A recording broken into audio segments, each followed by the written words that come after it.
Hi friends, welcome back to my channel Anubala. Channel ఎవరైనా first time చూస్తుంటే please subscribe చేసుకోండి. ఈరోజు రెసిపీ బోటి ఫ్రై అండి. చాలా సింపుల్ రెసిపీ. ఎలా తయారు చేయాలో ఇప్పుడు చూపిస్తాను. వీడియో మొత్తం స్కిప్ చేయకుండా చూడండి. ముందుగా బోటిని తీసుకోవాలి. దీంట్లో కొద్దిగా వేడి వాటర్ వేసేసుకొని నీట్గా వాష్ చేసుకోవాలండి. వేడి నీళ్ళల్లో కొద్దిసేపు ఉంచితే ఇదంతా నీట్గా వస్తుంది. వీడియోలో చూపించినట్టుగా ఇదంతా నీట్గా శుభ్రం చేసుకోవాలి. ఒక 2-3 టైమ్స్ అన్న వేడి నీళ్ళల్లో కడిగేసేయాలండి. నీచు వాసన రాకుండా ఉంటుంది. ఎక్కువ టైం కూడా ఏం పట్టదు, త్వరగానే అయిపోతుంది.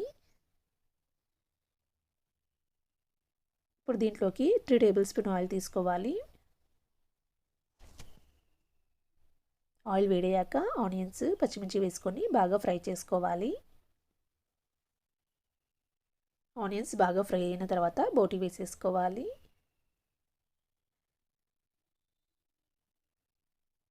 ఒక హాఫ్ స్పూన్ సాల్ట్ వేసుకోవాలండి.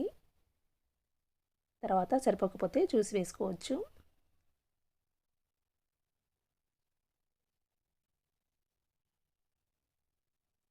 హాఫ్ స్పూన్ వేస్తున్నాను. ఒకసారి అంతా బాగా కలిపేసుకొని మూత పెట్టేసి ఈ వాటర్ అంతా కూడా ఇంకెంత వరకు కూడా మీడియం ఫ్లేమ్లో బాగా వేగించాలి. చూడండి, వాటర్ కూడా ఇంకిపోయాయి కదా, ఆయిల్ సెపరేట్ అయింది. ఇప్పుడు మూత పెట్టకుండా ఇలాగ ఒక 2 నిమిషాలు ఫ్రై చేసుకోవాలి.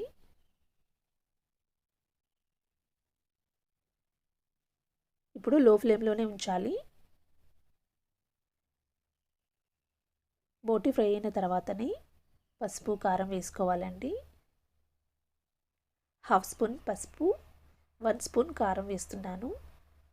కారం ఎక్కువ తినేవాళ్ళు కొద్దిగా ఎక్కువైనా వేసుకోవచ్చు.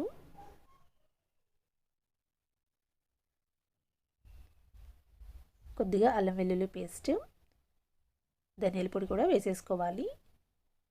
ఒక 2 నిమిషాలు ఫ్రై చేసుకుంటే సరిపోతుందండి. లాస్ట్లో దించుకునేటప్పుడు కొత్తిమీర వేసుకొని సర్వ్ చేసుకుంటే ఎంతో టేస్టీ అయిన బోటి ఫ్రై రెడీ అయిపోయింది. చాలా సింపుల్గా ఉంది కదా, తప్పకుండా ట్రై చేయండి. నా ఛానల్లో చాలా ఈజీ రెసిపీస్ అప్లోడ్ చేశానండి. ఎవరైనా చూడని వాళ్ళు ఉంటే ఒకసారి చూడండి. చూసి ట్రై చేసి ఎలా చేయ కామెంట్ చేయడం మర్చిపోవద్దు. అండ్ వీడియో నచ్చితే లైక్ చేయండి. ప్లీజ్ సబ్స్క్రైబ్ చేసుకుని సపోర్ట్ చేయండి. Thank you for watching. Have a great day.